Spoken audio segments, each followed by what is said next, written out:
We have Patrick Patriwirawan Jr., Director of Bureau of Local Employment. Good morning, sir. Good Hi, morning, good morning. Director.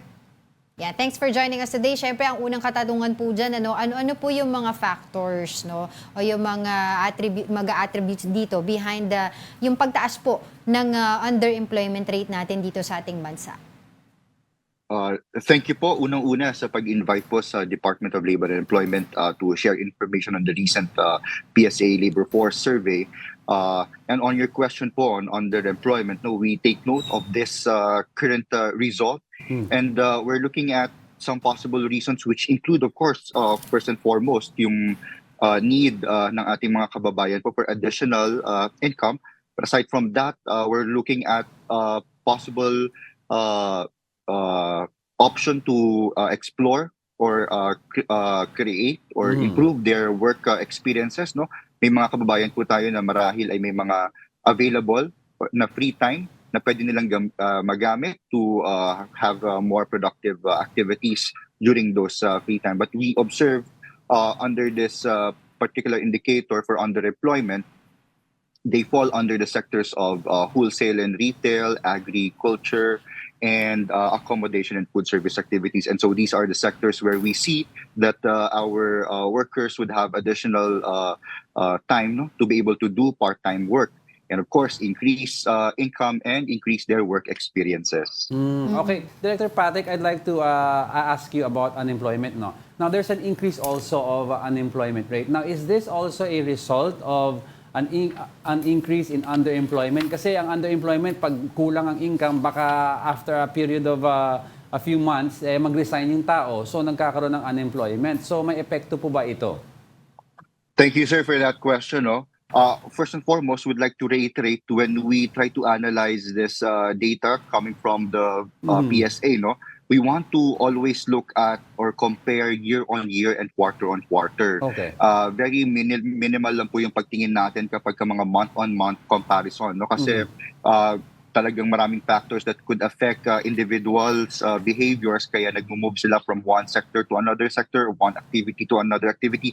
But when we try to compare it on a year-on-year basis, makikita talaga natin yung interventions, yung effect ng mga policies na ini-implement po natin. So in this case, for our unemployment rate, no, we're seeing downward trend from 4.5% last April of 2023, even on January of 2024, last quarter, naging 4% na lang po siya ngayon, which gives us an indication, no, that the programs that we are implementing, at least for the previous year, no, were effective in terms of addressing unemployment. Kasi from a 4.5, no, napababa natin sa to 4%. Of course, we continue to improve yung mga current ongoing initiatives natin to make sure that all people will have access to employment opportunities. Oo.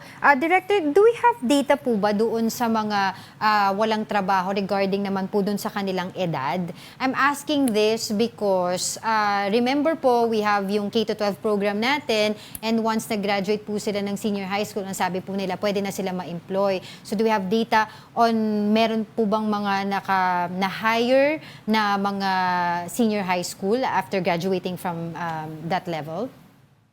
Right, that's something that we can look into sa recent result ng labor force. But at the moment, wala akong ready available na information on the by age or by age na unemployment natin. But what we're seeing in terms of our ongoing partnerships with DepEd, with the private sector, especially in hiring our senior high school graduates, is that a number of our private sectors have already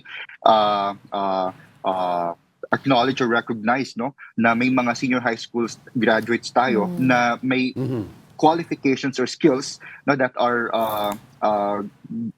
already fit for work, no, in terms of vacancies or occupations that are available in their enterprises. We're also partnering with Job Street in the last year, no, where we did a study and found out, no, that compared to its initial implementation of the K-12 program, we see now an increase in the number of employers who are now hiring or who have acknowledged or recognized yung qualifications ng ating mga senior high school graduates. Also, in 2022, we did a partnership with DepEd where we did a K-12 or senior high school job fair where we were able to monitor around 400 students hired on the spot. And so we continue to do these partnerships with DepEd and with the private sector to ensure that our senior high schools are really employable. Oo, maganda nga po malaman natin yung datos dyan kasi may mga nakakausap po tayo ng mga nag-graduate ng senior high school na hirap din po sila makakuha ng trabaho.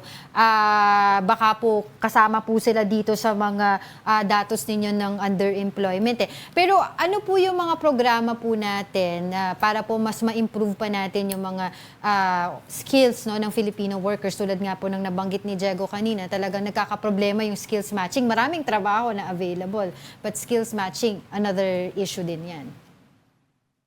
Thank you po for that question, ma'am. Now, actually, we recognize that there is still a job skills mismatch and we want to address that. We have been partnering with other government agencies. Very recently po, we signed a joint memo circular with DepEd, CHED, and TESDA to align curriculum development and design to mainstream TVET across all levels of education to ensure na yung mga graduates natin would have the qualifications needed by our employers. Aside from that, the department also strengthens its partnership with the DILG through our public employment service offices.